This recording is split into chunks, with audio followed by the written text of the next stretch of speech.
침대 위 쇼폼 영상의 유혹 벗어나기 힘드시죠? 충분히 TV를 보고 침실로 들어왔는데 손에는 휴대폰이 들려있고 당연하게도 침대에 누워 쇼폼 영상을 시청합니다. 오늘은 좀 늦었으니 딱 몇 개만 보고 자야지 하지만 이번 영상이 마지막이라는 생각을 반복하면서 끝도 없는 굴레에 빠지고 어느덧 12시를 넘어 새벽 1시, 2시를 향해 달려가게 되죠. 예전에 가수 겸 배우 설현님이 쇼폼이 더 이상 나오지 않을 때까지 본다고 하시는데 저는 아직 그런 역사를 써보지는 못했지만 점점 쇼폼의 늪에 빠져들고 있는 것은 부인할 수 없는 것 같아요. 1.5배속으로 유튜브 영상을 보는 것은 기본이고 서론이 조금만 길다 싶으면 영상을 앞으로 돌려보기도 합니다. 2시간이 넘는 영화는 이제는 지루하게 느껴지기도 하는데 어벤져스나 아바타 같이 3시간이 넘는 영화를 몰입해서 보던 때와는 확실히 달라진 것 같아요. 그런데요, 지금 우리에게 일어나는 이런 현상들이 성공의 길을 막는 장애물이며 실패하는 사람들의 공통적인 특징인 것 알고 계셨나요? 성공한 사람에게 공통적으로 나타나는 특징 중 하나가 전두엽이 발달했다는 것인데요. 전두엽은 이성적인 사고를 하게 하고 집중력을 높이며 의사결정, 감정조절, 작업기억을 관장하는 곳이라고 합니다. 서울대 황농문 교수는 빌 게이츠, 제프 베조스, 일론 머스크 같은 성공한 사람들의 전두엽이 잘 발달된 뇌라고 보시면 거의 틀림없다고 했고요. 알버트 아인슈타인의 전두엽이 다른 사람들보다 훨씬 복잡한 주름이 잡혀 있다는 것은 유명한 사실입니다. 이렇게 중요한 전두엽을 끝도 없는 자극과 도파민을 잘 버무려 바사삭 튀겨내고 있는 것이 요즘 우리들의 현실인 것 같아요. 사실 어른들도 큰 문제이지만 우리 아이들이 더욱 걱정되는데요. 실제로 쇼폼과 자극적인 게임에 노출된 아이들은 학습 능력과 기억력 저하는 물론이고요. 자기 통제력을 잃고 감정에 휘둘리는 현상이 많이 일어나고 있다 해요. 최근 아이들 상담 프로그램에서 많이 다뤄지고 있는 이유이기도 하고요. 오늘은 빠르게 변화되는 사회 속 도파민 중독과 그로 인해 발생되는 부작용에 대해 이야기해보고요. 전두엽의 건강을 지키는 방법까지 알아보도록 하겠습니다.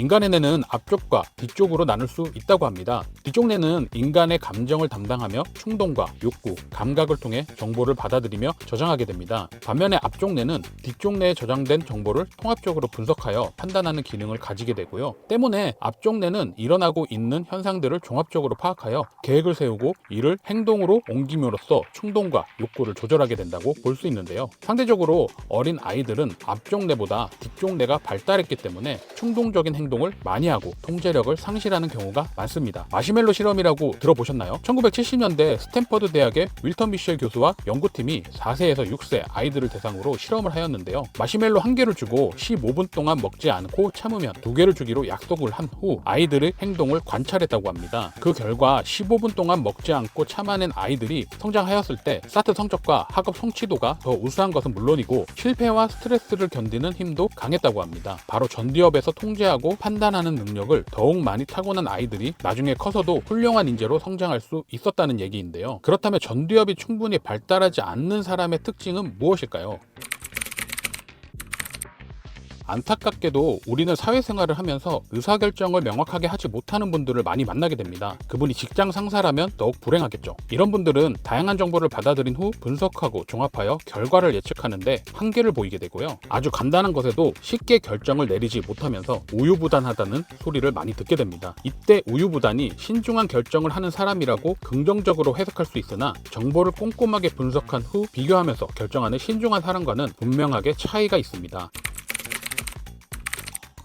무엇을 언제 해야 할지 결정하고 그 일들의 중요성을 순서대로 배열하는데 문제를 느낍니다. 예를 들어 학교나 직장에서 시험 공부나 어떤 프로젝트를 동시에 관리해야 할 때 어떤 일을 먼저 해야 실타래가 풀릴지, 어떤 자원을 어떻게 활용할지 효과적으로 판단하지 못합니다. 이로 인해 일을 마치는데 많은 시간이 필요하고 결국 직장인은 생산성 저하, 학생의 경우 학업 능력이 떨어지게 됩니다.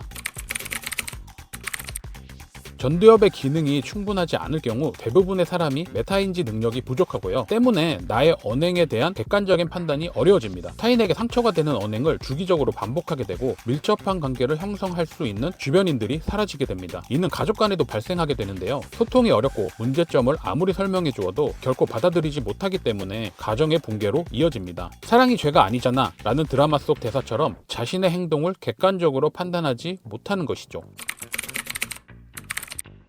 충동적인 쇼핑을 하거나 속이 불편해질 때까지 과식을 하는 등 어떠한 자극과 충동을 조절하지 못하게 됩니다. 물질에 대한 충동을 이겨내지 못하고 도둑질을 하거나 타인에게 무례한 행동 및 성추행도 이에 속합니다. 심지어 스릴을 즐기거나 성병 등 안전이 보장되지 않은 성행위를 즐기는 사람들도 전두엽의 발달이 부족한 사람들의 특징이라고 할 수 있습니다.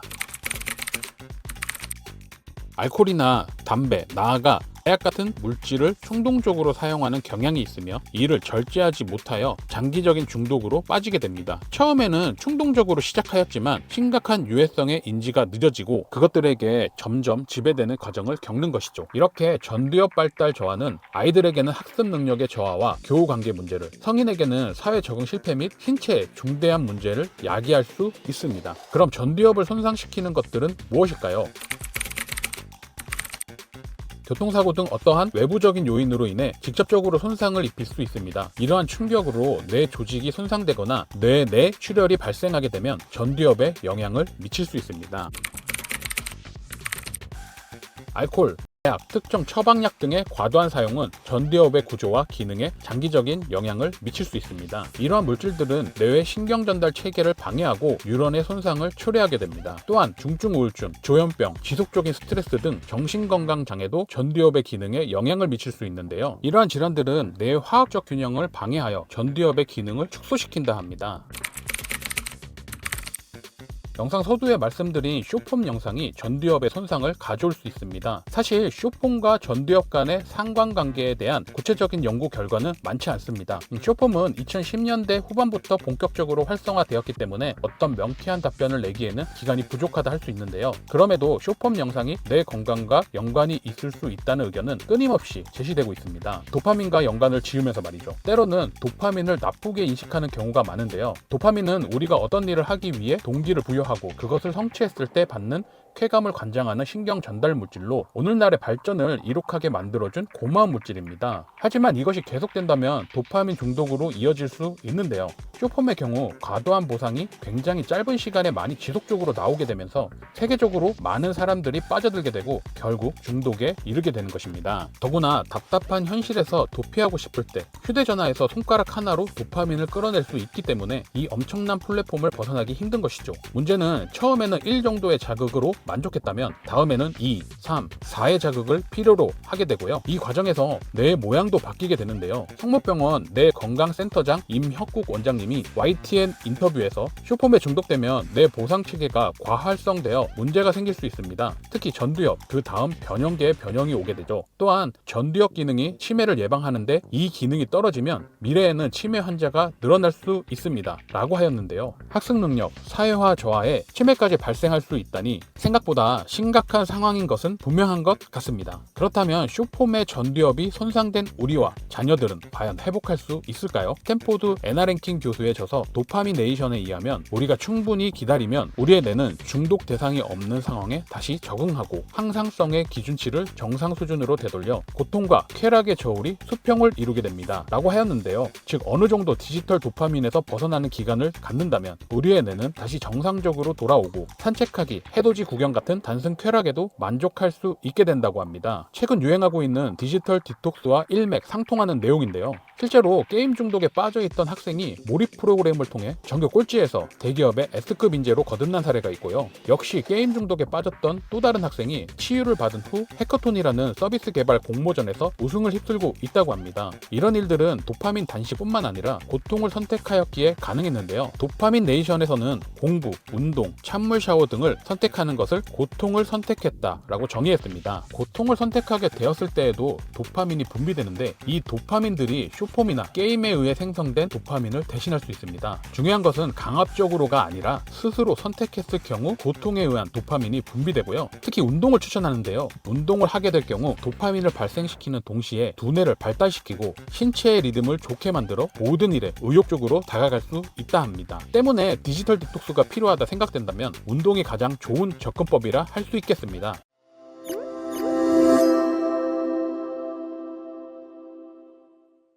오늘은 우리의 성장과 성공에 아주 중요한 역할을 하는 전두엽, 그리고 그 전두엽을 위협하는 것들에 대해 알아봤는데요. 많은 사람들이 은연중 디지털 디톡스를 필요로 하지만 억지로 디지털과 멀어지려 노력하다 오히려 더 많은 스트레스를 마주한다고 합니다. 때문에 나의 생활을 무너뜨리지 않고 어느 정도 통제를 하면서 스트레스 해소용으로 쇼폼을 활용하는 것은 그 자체만으로 전두엽을 잘 활용하고 있다는 긍정적인 신호라 하니 안심하셔도 좋을 것 같습니다. 쇼폼의 끝을 보신 분들, 내가 중독되었다 느껴보신 분들은 한 달 정도 디지털과 멀어지는 훈련을 시도해 보시는 것도 좋을 것 같아요. 오늘 영상은 여기까지고요. 앞으로도 한 주에 한 개씩 새로운 건강 지식으로 돌아올 테니 구독과 좋아요 부탁드리겠습니다. 이 채널을 구독해 주신 것만으로 여러분의 수명은 10년 연장되었습니다. 이상 코스모스티였습니다.